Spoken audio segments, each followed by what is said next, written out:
All right. Are you seeing my screen? Yes. Okay. All right. So I'll just go to the next slide so that I can introduce myself quickly. Firstly, I want to thank the administrators and the leadership for this family, Zim Family USA, for giving me this opportunity to actually share with you on how to do ETAs, or buying businesses, as a means of entrepreneurship. So thank you so much for this opportunity, to all the people that are in leadership. So, okay, so a little bit about me. As you all know from my surname, I'm actually a homeboy, born and bred in Zimbabwe, grew up in Masvingo, and my first profession was being a pharmacist, and I worked in manufacturing, I worked in retail pharmacies. I also did a little bit of business consulting, and started a lot of businesses when I was back home in Zimbabwe, in pharmaceuticals and agriculture. And currently, when I came to the United States of America, I worked a little bit in a venture capital firm here in Arizona.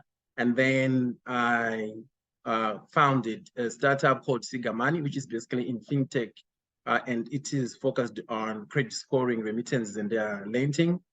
And I then also started this company that I am representing today, which is called Vasca Ventures.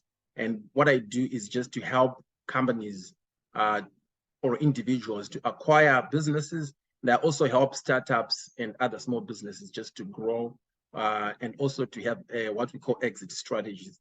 So basically, that is a quick introduction about me. And I will rush through the presentation so that I can give you more time to ask questions. So the way I present, or the way I tell stories, is I am better with responding to questions more than telling the story itself. Okay, so the flyer was saying it's a presentation on buying businesses. So I just changed this and put the right technical jargon, since I'm making this presentation for you so that you become aware. The jargon actually is called entrepreneurship through acquisition, or in short, ETAs. So those who have got time, you can actually Google ETA, or entrepreneurship through acquisition.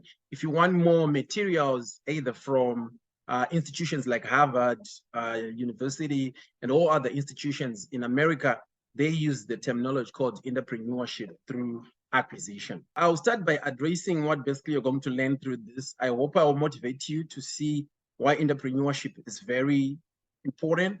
I also hope that you understand the types of companies that you can actually acquire from whichever stage that you are at, and also how you're going to finance those acquisitions or that business buying events.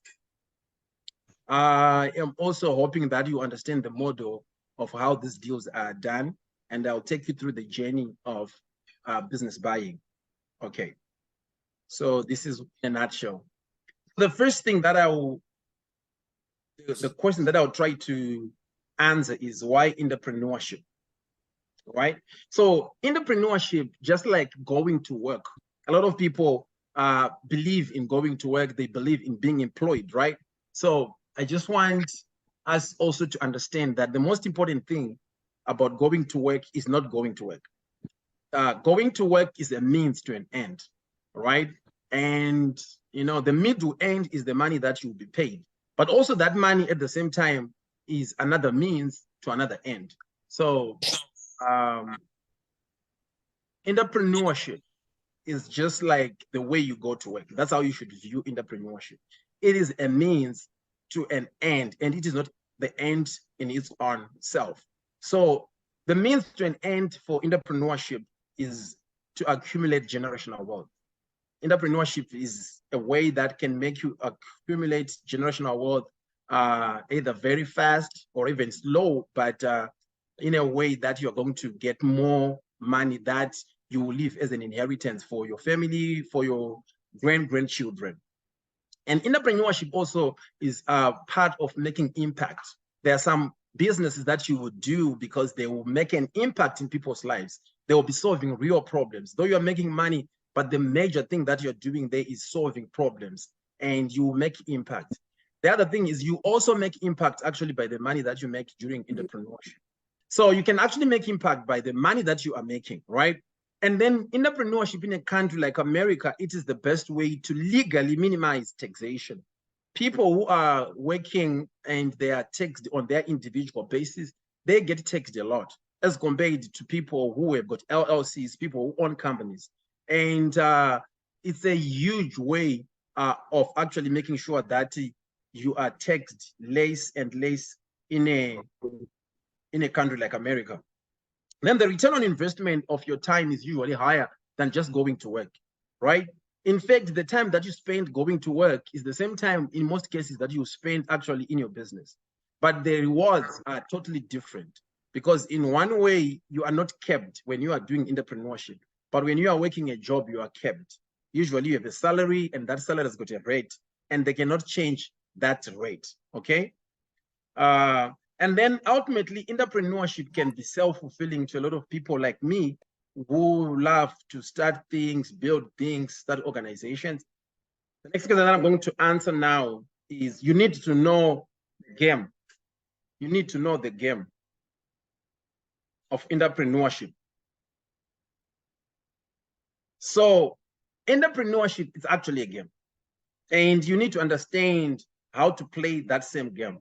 Or it is a dance. So you need to know the rules of how to play the game or how to dance, okay? So a lot of people get into entrepreneurship, but they don't have a framework of understanding exactly what they're getting into. They think entrepreneurship is a job, or they think entrepreneurship is more like just working for somebody else. And yet it's a completely different ballgame altogether. So for you to play entrepreneurship with understanding, you really need to know some of the rules that are found in playing the game. So the first game that you need to understand is the game, the rule of leverage, right?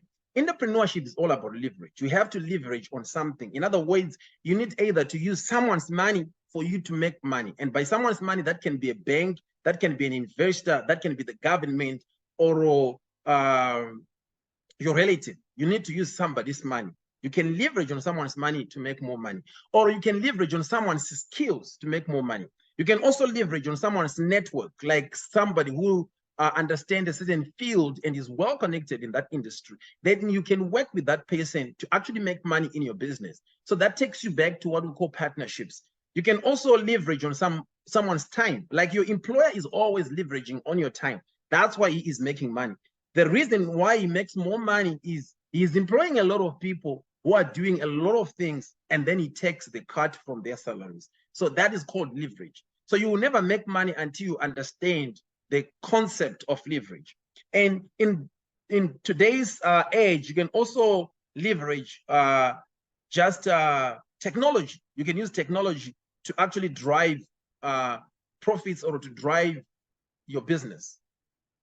Okay, so that is the first rule that you need to understand when you're going to be into entrepreneurship. Then the other one is the issue about trends, right?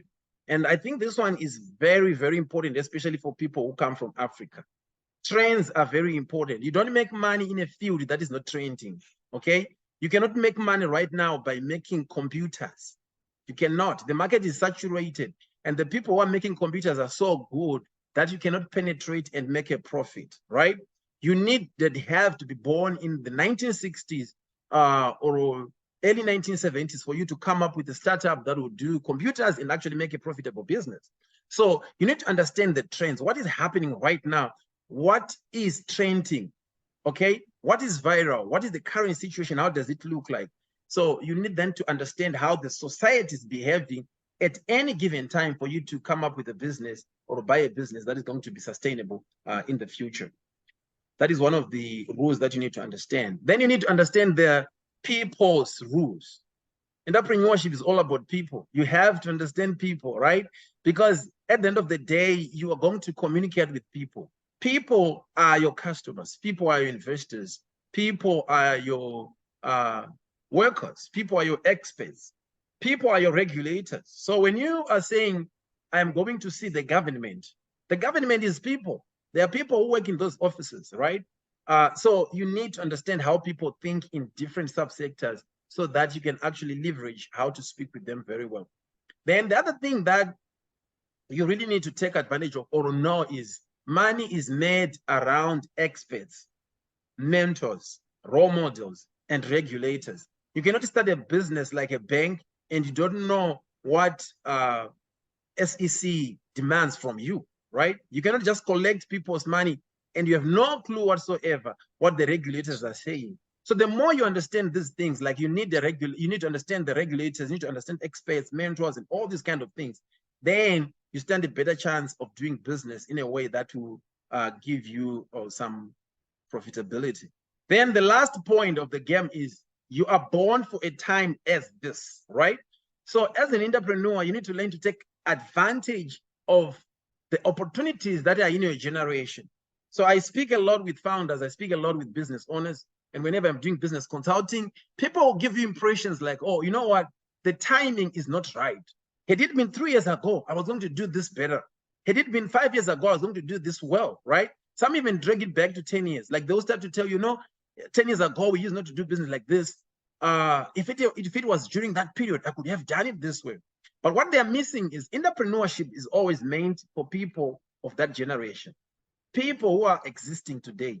So you need to understand, accept, and appreciate opportunities that are being presented in your life at that time. The question is, what is happening now? What is trending now? And what can I do to make money or leverage my time or leverage my brain so that I can be a successful entrepreneur? Okay, so let me move to the next stage and address why entrepreneurship through acquisition is something that you can do right now. Okay, so I will show you that entrepreneurship through acquisition, it actually meets these rules or the playbook that I was showing you in the prior slide. It will meet the leverage rule. It will also meet the trending rule, and it will also meet the now rule, the fact that you are born for a time as this. Okay, so America has got a huge population of people who are called baby boomers. These are people who were born between 1924 and 1964. And these people had a good life after World War II. Their lives was never interrupted with anything. They grew to make money, and a lot of them started small businesses.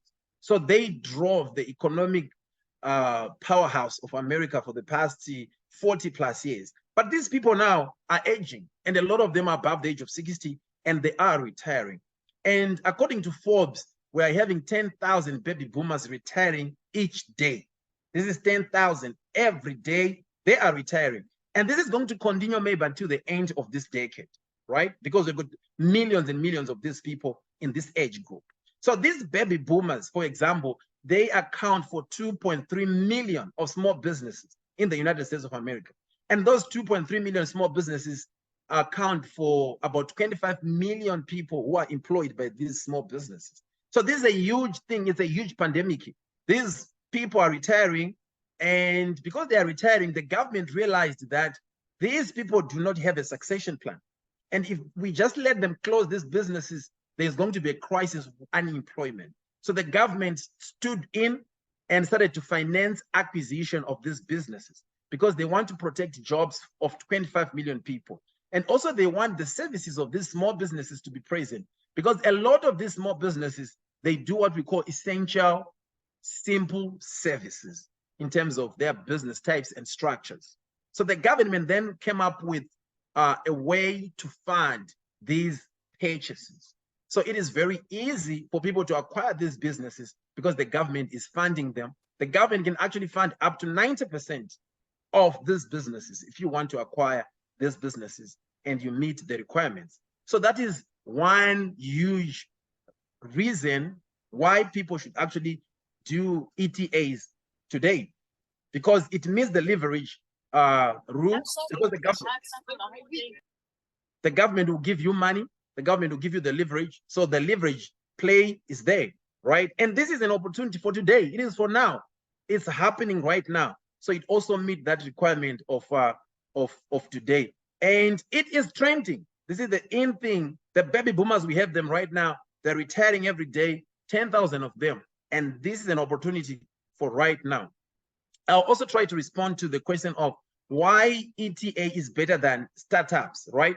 I do both startups and ETAs. But ETAs have got an advantage of they are less risky.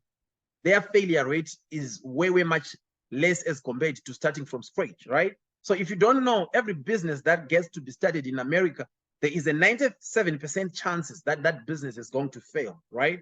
But when you're buying a business that is already running, that already has got a marketing team, that already has got customers, it already has got cash flows, that business will stand chances to survive. And those chances are higher, way much higher than starting from scratch. So this is why ETA or buying a business is a good option as compared to starting from scratch. Okay, so now I'll just try to describe the types of business, characteristics of businesses that you can actually buy, you know, because people will start to say, so which business am I supposed to buy? Now, these are the characteristics that you are supposed to look at, right? First of all, this business should be recession-proof. In other words, this business will continue to be required by the customers even when we are in a recession. The business should be an essential business, which means people need it. Even when they don't have money, they still need it. And the business should be a service-based, because big players, the private equity guys, don't usually play within the service-based industry. The industries are too small for them, and they cannot really manage them very well. So they don't play the game in that niche. Now, the business also should be very simple. It should be an old business. It should be at least 10 years old. And if it is 10 years old, it means most likely it is going to remain. It is not going to fail in any time. Then the business should be inefficient in one way or the other. Inefficient so that when you buy it, you bring efficiency and you increase profitability. However, when you purchase it, the business should be making money. It should have a cash flow and should be profitable. Then that business should be fundable by what we call the SBA. That is, if you don't have money and you want to use credit, you should make sure that the business can be funded either by the bank, through the government, through the bank, or the seller himself or herself can actually fund that business. Okay. And then the other characteristic that you should look at is these businesses should be structured in such a way that you can easily raise prices. And because they are inefficient, you can actually add technology to bring efficiency. And usually they need a bit of more culture. You can bring more corporate culture. And hence, by doing that, you can actually bring more value. So those businesses are found in these industries, right? HVAC industry. HVAC industry is the heating and ventilation that you have in your house right now, right? If you stay in Arizona and in Dallas, you will need your house to be cooled every day. These businesses are essential. So if you own a company like that one, most likely you're not going to be found wanting during the times of recession. That business will stand. Plumbing. No one will say, you know what, I don't have money, so I'm not going to fix my toilet. Everybody will fix the toilet no matter what. Even if they don't have money, they will borrow the money from somebody else and make sure that the plumbing happens, right? Same thing with the electrical companies and also laundromats, right? If you own a laundromat and people are using the laundromat, most likely they'll continue to do so. Gas stations is the same way. People will come and buy fuel, right? Same thing with shipping or transporting goods from point A to point B in niche industries. The same thing with roofing also, or having a company that is in janitorial services, property management, and the list goes on and on, right? So now let me answer the question, like, where will you find these businesses?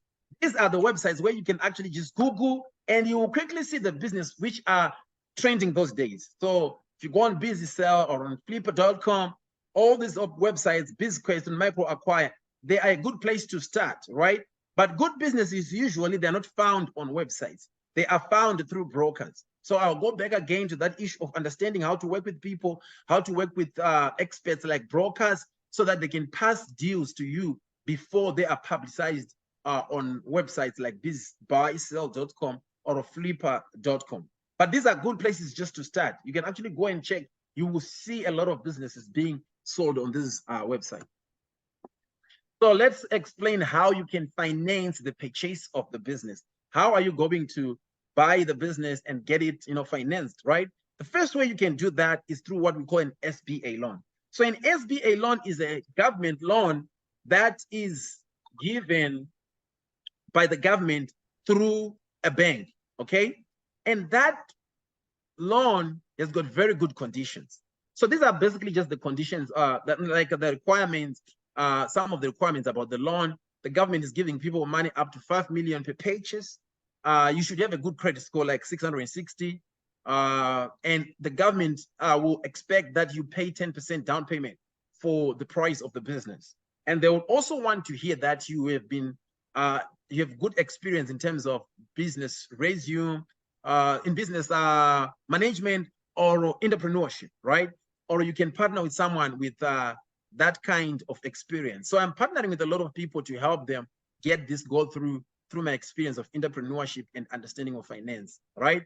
And that loan also applies to only citizens and green card holders. So even if you are not a citizen, sometimes if you understand finance, you can actually partner with someone who is a green card holder, and then you become a team, and then you can work something around, okay? The other way you can finance your business is you can finance a business by what we call seller financing. In other words, the person who is selling the business can actually give you part of the business as a loan. Like the business is 1 million, he will tell you, you know what, give me 500,000. And then the other 500,000, you can pay me over a period of say 5 years. So that's what we call seller financing or seller note. Private debt or private equity, this is a situation whereby you go to other people who will help you to raise money, and then you can actually pay for the business. We can actually raise money, say, for example, as Zim Family USA, and you have our own fund, which we can borrow to people who are acquiring businesses, and we can lend that as debt, or we can give that as equity, where we take shares in their businesses, for example. Then the other way you can buy businesses, if you are gifted or talented, let's say, for example, in marketing, and you are able to do what we call customer acquisition, you can approach a business and say, you know what, I'm going to bring 100 clients for you. They can actually pay you 100,000 per month. And for that 100,000 per month, I require you to give me 20% as profit sharing, or 20% as ownership in your company. And a lot of people are actually doing that. It is called consulting for equity. You can also do that because you are able to employ people or acquire employees of high pedigree, right? You can do the same in reverse by reducing the cost or decrease the cost of production in a manufacturing company, and they can actually give you shares for that, right? And then the other way is actually just using your savings. If you are rich or you already have money that you are saving, you can actually use that money to acquire businesses. Okay, so I'm expecting a lot of questions on this. This is just the journey of how does it look like. If I say today, I want to buy a business, how does it look like? So I'll just tell you, usually it takes at least 6 months for you to really close the deal, for you to acquire a company. So it starts with the first step of creating what we call an investment thesis. So an investment thesis, this is where you describe the type of companies that you can acquire, and you can actually make the investment thesis to meet your skills, your needs, and your lifestyle. Maybe you're that kind of a person who just loves to work on the computer. So you're looking for companies which are internet-based, right? Or you understand a lot about marketing. So you're looking to buy companies which require marketing, so that when you buy them, you can add value, right? Or maybe you're a person like me who understands pharmaceuticals. So you want to buy a company that when you buy, you can add value in the pharmaceutical industry. So you tailor make your investment thesis. So on your investment thesis, you also speak things about the amount or the valuation that you're looking. Are you looking to buy a company that is worth 1 million, 500,000, 5 million? Where exactly are you falling in the bracket of valuation? And then you explore financing options. How are you going to fund this acquisition? Then the next thing is you start to gauge response from people who are selling companies. Now you do this is what we call deal flow. You are vetting companies as they are coming, and you're reaching out for deals from different brokers, and you are actually checking on these companies. When you have seen something that interests you, that you think it's okay, you can then offer what we call a letter of intent. This letter of intent is like an offer letter, and you're saying to the seller, I am willing to pay this much for your company. If the seller agrees to that letter of intent, then we go to a phase, what we call due diligence, right? During the phase of due diligence, this is when you actually look deep into a company and see everything that is happening. No, you need a skill to actually do this in a very, very meaningful way, because there are a lot of things that you can check. Brokers and business owners, they've got a tendency of faking figures, and you do what we call accounting engineering so that the company can be sold. But when you buy the company, you realize that, you know what, this was not meant to be a good company at all. So this is another place where you can actually bring experts, people who do what we call due diligence for a fee, and they can help you to go through this process. Then once you do that, we go to a place where you have a purchase agreement and you close the deal.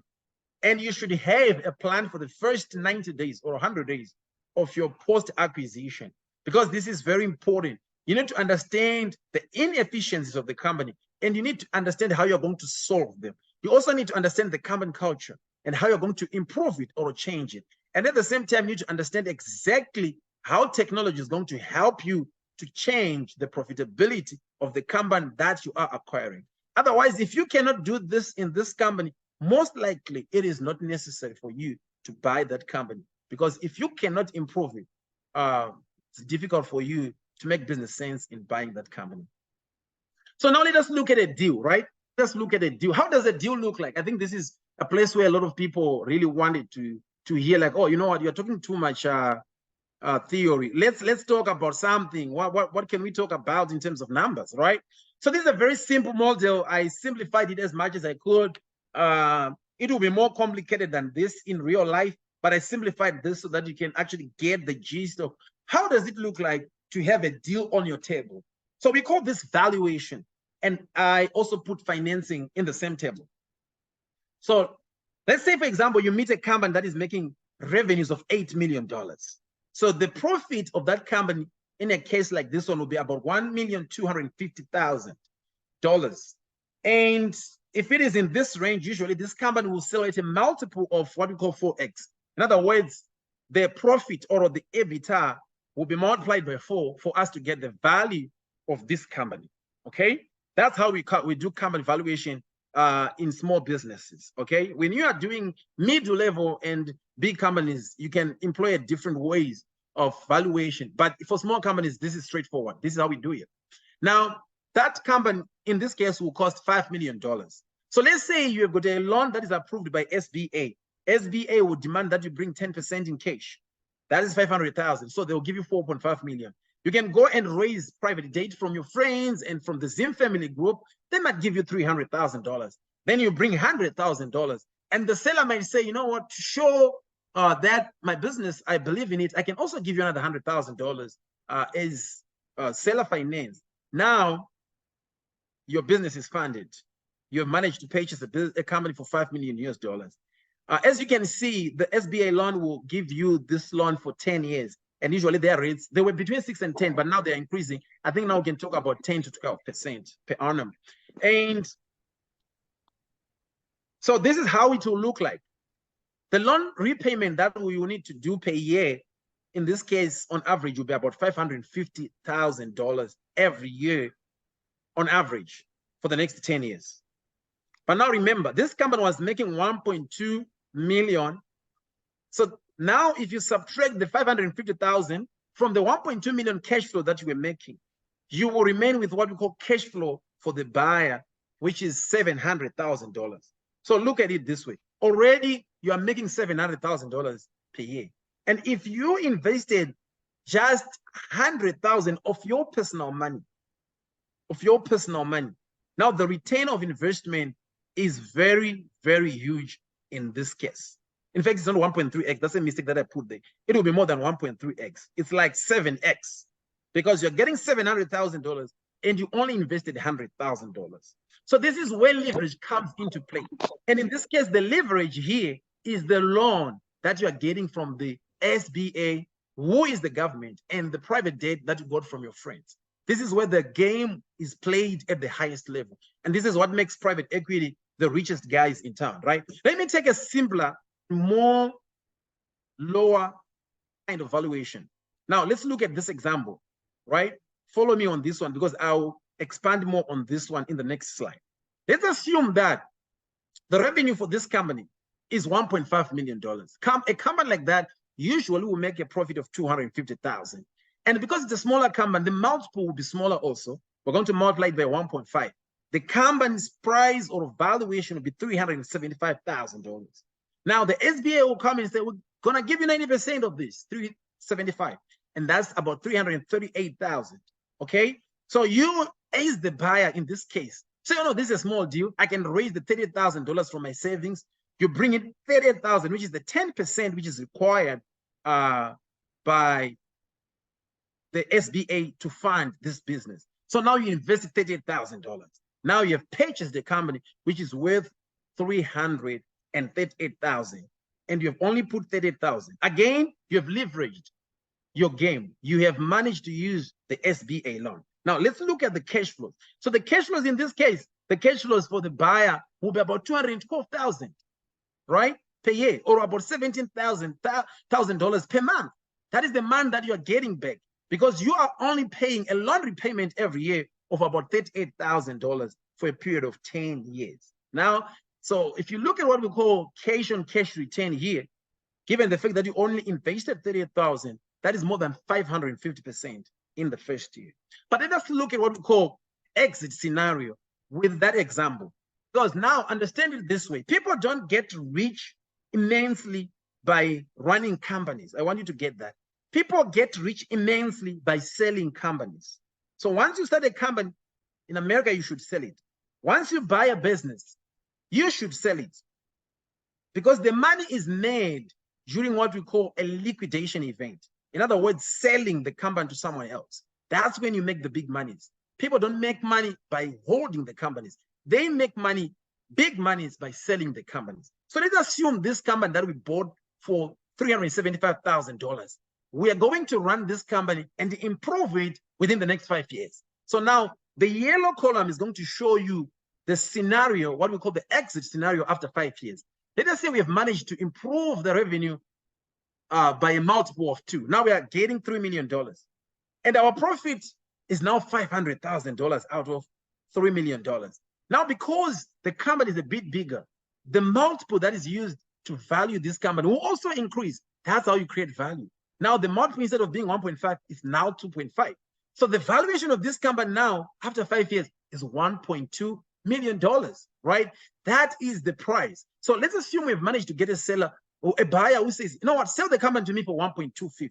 It means we are taking $1.250. But remember, we still have a loan, an SBA loan. And by this time, we've paid half of it, because the loan is for 10 years. So we are remaining with a balance of about $169,000. So we will take the 1.2 million and pay $169,000 to the bank so that we clear our debt. And we are left with almost $1,081,081. That is the value of the company that we are getting. So now look at that return. The percentage of return that you've made on what we call cash on cash return is almost 2,844%, or it's 28 times of your investment of $38,000 that you invested in the first year, right? But remember, now I want to take you back. This is not the only money that you have managed to make using this company. Remember, you were taking cash flows of $212,000 every year for the past 5 years. So now look at this line, at this row.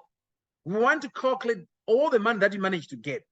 The 212 times 5 will give you another $1,060,000, right, in the past 5 years. Now we add that to the $1,081,000 that you've just managed to get during the exit, during the liquidation point. Your total gain or money that you have managed to receive back from this investment is $2,141,000. That is 5,634% return of investment on a cash on cash basis, or what we call man on money return basis. Now, this is how people make money in America. This is how the venture capitalists and the private equity guys make money, while it's all other people, the middle class, are going to work and work for these companies. And that's why companies are always being bought. So they say a good company is always sold within every 3 to 5 years, right? And a good house is sold every 7 years in America, right? Why are these things exchanging hands? It is because of this game, the leverage game. You take a loan, then you pay it back, you improve the business a little bit, and then you sell it away, and you make money during the exit. But let's assume that you're not that type of a person who want to sell this business. Already within the 5 years, you've made $1 million, right? And you have an asset that is being valued at $1 million. So already you're a multimillionaire from $38,000 in 5 years. And this is how exactly people make money. So this is just my contact information for those who might want to take it. I just added it here. But practically, I am done. And thank you so much for your attention.